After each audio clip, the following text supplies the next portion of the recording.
नमस्ते नेपाल आजको दिन अलि विशेष छ र आजको यो इन्टरभ्यु पनि अलि विशेष छ किन भन्दाखेरि हामीले जहिले पनि नेपालको नेचर नेपालको इकोसिस्टमको जब कुरा गरिरा हुन्छौं धेरै कुराहरू नेपाल सँगसँगै हामी नेपालीहरूले चाहिँ वर्ल्डमा नि सेलिब्रेट गरिरा हुन्छौं तपाईलाई याद पनि छ होला बेंगाल टाइगर्सको नम्बर नेपालले डबल गरेर चाहिँ वर्ल्डमा नै ब्रेकिङ न्यूज गरेको थियो यसको कारणले गर्दाखेरि यसको कुराहरुले गर्दाखेरि हामीले चाहिँ कन्जर्भेसनमा हुनुपर्ने अवेयरनेस एजुकेसन पनि विथ टाइम इन्क्रिज भएर गएको छ र आज WWF Nepal को 30औं एनिभर्सरीको ओकेजनमा चाहिँ आज हामी धेरै कुराहरू गर्नु पर्ने नै छ र यो कुरा गर्नलाई हामीसँग आउनु भएको छ सिनियर भाइस प्रेसिडेन्ट WWF को US country offices and regional director Latin America and the Caribbean को Roberto Troya.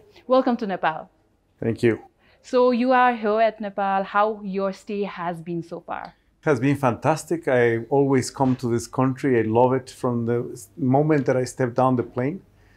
People are fantastic. They open their hearts, they open their arms to you, and they greet you with a smile. That is what is Nepal all about. I think so. So first of all, congratulations for the 38th anniversary of WWF Nepal here. So while we talk about WWF Nepal, can you share us the journey so far of WWF Nepal, how the 3 decades has been so far for WWF Nepal? It is a wonderful journey.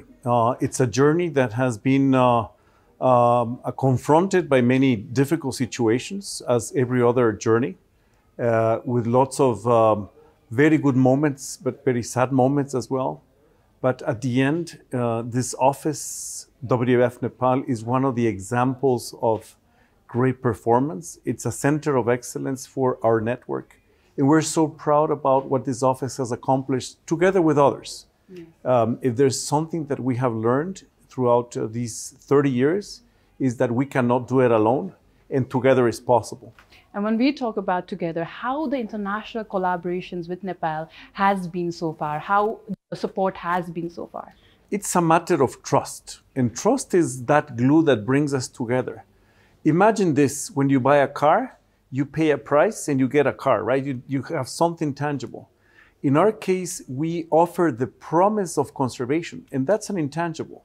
And that requires a lot of trust, a lot of credibility. And this office has been awarded with that trust by many actors, both public, private, international, and local. And that has meant that we have been able to do our work in a very efficient way, but with the support of others. So as you are here for the anniversary event, what are your expectations from the event today?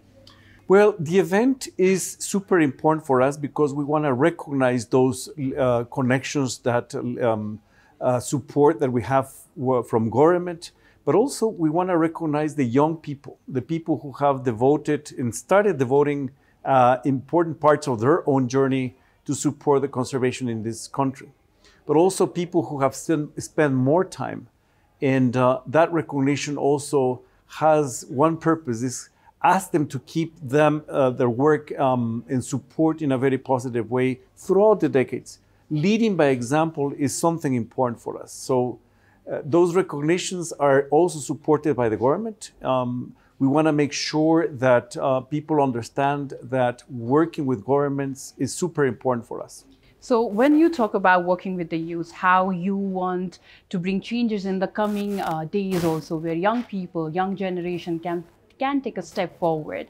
When we talk about this, how the young generation today sees the idea of conservation and environment, how they are participating in the idea of biodiversity, how has your experience been so far? It has been fantastic. The youth bring lots of inspiration, lots of activity.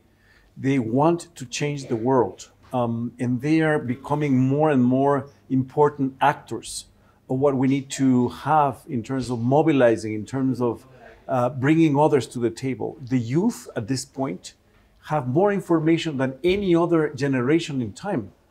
And social media can be a positive tool for which or by which the youth are expressing themselves, and bringing influencers like yourself are moving the world. And we want to work with you and others to make sure that others get inspired. That is what we also believe, that the youth has the power, and that's how we passing on the knowledge and passing on the awareness. The most important thing that I'd like to now address is climate change. And you work on the field of conservation and biodiversity, direct with the climate. But climate change is real and it is pressing the global world and global development as well. So how the challenge of climate change has impacted the activities that are being done by WWF? It has many kinds of impacts. The one you see out the window, right? Those seasons in time that were so steady, now they have changed. You see rain or dryness in times of the year that you didn't see before, right? So you don't need too much scientific information to verify that climate change is real. But in areas like water, for instance, in quality and quantity, that affects all of us, affects the areas that we care about, those animals that we care about, but affects the human beings. What we do is super important because we don't take care of wildlife without thinking about the human beings. Human beings are in the front and center, the people, those communities that are affected directly by climate change. So we want to make sure that as we work on the biodiversity loss crisis, we also work on mitigation and adaptation to climate. So when you talk about adaptation, I think it's very tough when it comes to adapting with the climate change. So far, in your experiences, what has been a very real achievement of WWF when it comes to protecting endangered or almost in the verge of going on extinct animals? What has been the experience? Well, there are different approaches and different things. For instance, in the marine side, working on mangroves has been super important because the sea level rise has affected local communities that were not affected before. Yes. So areas like mangrove, what we call nature-based solutions, have been important. In higher areas like in Nepal, working in watersheds, working with deforestation and trying to stop deforestation, help those watersheds to produce water in quantity and quality. So there are many practical things that you can do to help mitigate, but also adapt to those climate changes. So in your experiences, if you can be honest, if you compare with the countries that you've been working and the results here in Nepal, how the performances, what are the indicators to decide which country is doing better when it comes to conservation and biodiversity? This is incredible. The example of Nepal is unique in the world. You have lots of crises going on, right? We were just talking about an economical crisis after the pandemic, for instance. We're talking about earthquakes. We're talking about populations that are living in poverty. But even there, you find a permanent response from the community in terms of doubling the number of tigers in the wild, for instance, in the Chitwan National Park. Yes. How is that possible? So the coexistence of human beings with wildlife is something that this country is telling the world that it's possible, that you can have wonderful biodiversity and show it to the world, and also have those wonderful local communities interacting with that wonderful diversity. So Nepal is really an example in the world, not only for having those beautiful mountains and that beautiful tourism that is already coming back to Nepal, but the beauty of its nature being shown to the world.